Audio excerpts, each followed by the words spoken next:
Let's get back to the phones. We go to Detroit. This is Tom. Great to have you, Tom. Glad you waited. I appreciate your patience. How are you? Doing well. Rush, how about you? Fine. Thanks much. Good.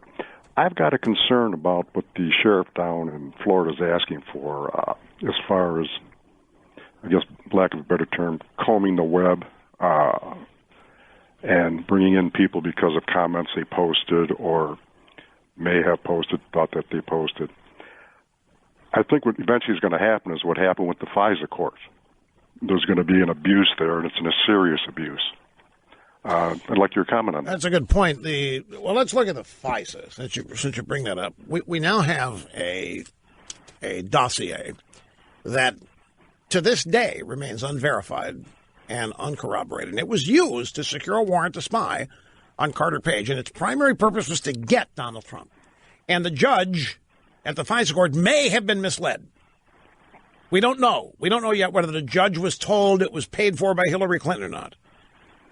So your analogy here is, and by the way, this has made me wonder if this is a one-off or if this is the way this process is happening routinely, that the FISA court has become such a rubber stamp that you can take anything up to them and the judge will say, go ahead, here's your warrant.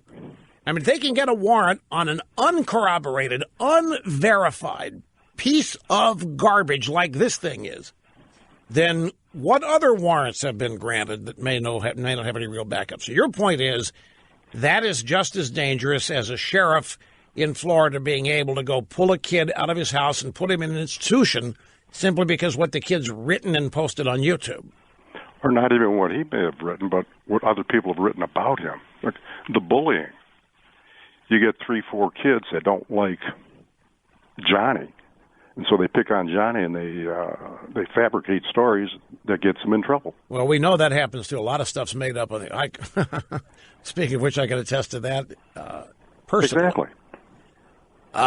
Yeah, it is crossing a bridge and then maybe tearing down the bridge afterwards. I know I can, but see, I can understand the sheriff's frustration. You know how many people are dumping on law enforcement here? Oh, sure. I mean, The cops are being shot already because of Black Lives Matter. They're out there being shot. And by the way, speaking of that, may I make an observation? This is another thing. Since when did Democrats become big supporters and proponents of law enforcement? Like Adam Shifty, Pencil Neck Schiff, and all these other people out there say, you can't criticize the FBI. That's un-American. You can't criticize law enforcement. You can't. What have you people made your bones on? You've been criticizing the cops. You've been joining Black Lives Matter. You criticize the cops in Baltimore. You criticize the cops in Ferguson.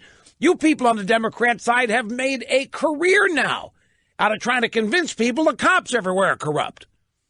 All it takes is Black Lives Matter to come along and claim that cops are innocently shooting innocent blacks, murdering them or putting them in prison or whatever. And there it's perfectly fine to criticize law enforcement. So these law enforcement guys, I can imagine what it's like to be them. How about this? How about you are being threatened? You are living at home. You're a woman. You've got a stalker. You've got somebody that comes up to your window and stares every night, follows you around, never touches you. You call the cops. You're scared to death. You get a restraining order. That's as much as you can get. The stalker violates the restraining order, but it's tough to catch the guy in the act. The point is, law enforcement will tell that woman, I'm sorry, we can't do anything until he attacks. He hasn't broken the law yet. He hasn't committed a crime. But meanwhile, the woman is scared to death. Or it could be a guy being stalked by who knows who. And then the crime eventually happens, and the woman is either maimed, injured, or killed. And people call law enforcement, why didn't you do something? And they're doing it now. This shooter was apparently widely known. He had warned everybody he was going to do this. He threatened to do it. He put it on YouTube. Another YouTuber saw it, informed the FBI. Then this shooting event happened yesterday. And can you imagine the number of people talking to the sheriff or the cops down there? Why didn't you do something? Why didn't you do that? The cops are getting frustrated.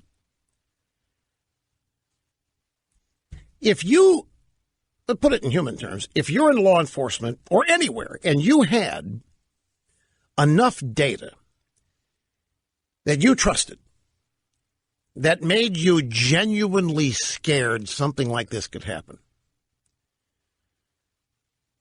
and you couldn't do anything to stop it, and then it happens. Can you imagine the frustration? And then when you've got members of the community calling you and yelling or plaintively asking, why didn't you stop the guy? We can't. So a part of me understands the frustration of the sheriff and law enforcement. But then you come along here, Tom, and your point is exactly right. With the availability of social media and the ability to lie, it is a dangerous situation, which is why I revert back to one of my original points at the top of the program. There is a solution out there, but we're never going to get to it if we can't properly identify the problem, number one. And the official language of liberalism, political correctness, does not allow us to honestly address these things language-wise. Without the experimentation, innovation in various states, local communities, we're never going to get there.